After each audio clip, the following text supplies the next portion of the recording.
বিসমিল্লাহির রহমানির রহিম। ধোবাউড়ার উপস্থিত সাংবাদিক বন্ধুগণ, আমাদের দলীয় নেতৃবৃন্দ, আসসালামু আলাইকুম। আজকে আমি বিশেষ একটা মুহূর্তে আপনাদের মাঝে উপস্থিত হয়েছি। আপনারা জানেন যে সম্প্রতি আপনার নির্বাচনের কার্যক্রম শুরু হয়েছে। সম্প্রতি আপনার এই ঘোষগাঁও এরশাদ বাজারে একটি অনাকাঙ্ক্ষিত ঘটনা ঘটে যায়, যার মধ্য দিয়ে নজরুল ইসলাম নামের একজন ব্যক্তি তিনি নিহত হয়েছেন। এই অনাকাঙ্ক্ষিত ঘটনা খুবই দুঃখজনক। আমি তার মৃত্যুতে গভীর শোকাহত এবং তার আত্মার মাগফিরাত কামনা করছি। তার শোক সন্তপ্ত পরিবারবর্গের প্রতি গভীর সমবেদনা জানাচ্ছি এবং একই সাথে এই ঘটনার নিরপেক্ষ তদন্তপূর্বক সুষ্ঠু বিচার দাবি করছি। এই ঘটনার সাথে যে বা যারাই জড়িত হোক না কেন, তাদের বিচারের আওতায় আনতে হবে, তাদেরকে বিচার করতে হবে। এটা আমার এবং আমাদের সকলের দাবি। কিন্তু এই ঘটনাকে কেন্দ্র করে আমরা দেখতে পাচ্ছি যে একটি মহল, তারা আওয়ামী লীগের কায়দায়, তারা আমাদের বিএনপির নিরীহ নেতা কর্মী, তাদের নামে আপনার মিথ্যা প্রপাগান্ডা চালাচ্ছে। এমনকি আমার বিরুদ্ধেও তারা অশ্লীল এবং উত্তেজনাকর তারা স্লোগান দিয়েছে।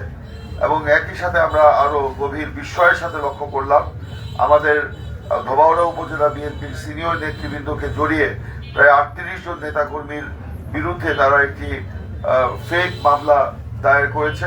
এটা ভিত্তিহীন অভিযোগ এবং এসব নেতাকর্মী কোনোভাবেই এই হত্যাকাণ্ডের সাথে জড়িত থাকতে পারে বলে আমি মনে করি না। এই মিথ্যা মামলা দিয়ে আমাদের নির্বাচনী মাঠকে বিনষ্ট করার এবং নির্বাচনকে কলুষিত করার জন্য একটা অপচেষ্টা চালানো হয়েছে বলে আমি মনে করি।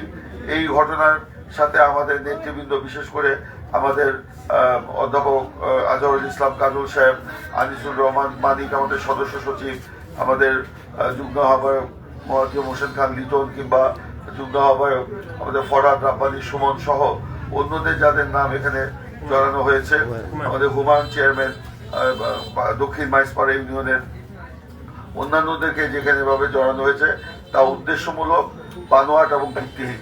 এখানে 38 জনের যে নাম জড়ানো হয়েছে সম্পূর্ণভাবে এই নির্বাচনকে প্রশ্নবিদ্ধ করা, নির্বাচনকে আপনার বিনষ্ট করা, ধানের শীষকে এখানে কলুষিত করার জন্যই এই 38 জন নেতাকর্মীর নামে মিথ্যা মামলা দায়ের করা হয়েছে। আমরা এর তীব্র নিন্দা জানাচ্ছি। এই মামলার মধ্য দিয়ে কিন্তু প্রমাণিত হয় এখানে প্রকৃত আসামিদেরকে আড়াল করার একটা সূক্ষ্ম একটা বিষয় কিন্তু এখানে রয়ে গেছে। এর দায় ভাই আমি এর বিচারের ভার আমি ধোবাউড়ার সচেতন জনগণের উপর ছেড়ে দিচ্ছি। জনগণই বলবে এখানে কি হয়েছে এবং যারা ঘটনার সাথে প্রকৃতভাবে জড়িত অবশ্যই তাদেরকে বিচারের আওতায় আনতে হবে। সেই ক্ষেত্রে যদি আমার সহযোগিতা প্রয়োজন হয়, আমিও সেই ক্ষেত্রে সহযোগিতা করতে প্রস্তুত আছি। কারণ এই হত্যাকাণ্ডের দায়ভার কোনোভাবেই আমি কিংবা বিএনপির কোনো নেতাকর্মী দিতে পারে না, আমরা দিবও না। এই ঘটনা যদিও আমরা জানতে পেরেছি যে এটা একটি আপনার পারিবারিক পূর্ব শত্রুতার যে ধরেই এই ঘটনা ঘটেছিল, তারপরেও আমি প্রশাসনের কাছে অনুরোধ করব এটা একটা নিরপেক্ষ তদন্ত করে দোষী ব্যক্তিদেরকে শাস্তির আওতায় নিয়ে আসা হোক। এটাই আমার বক্তব্য।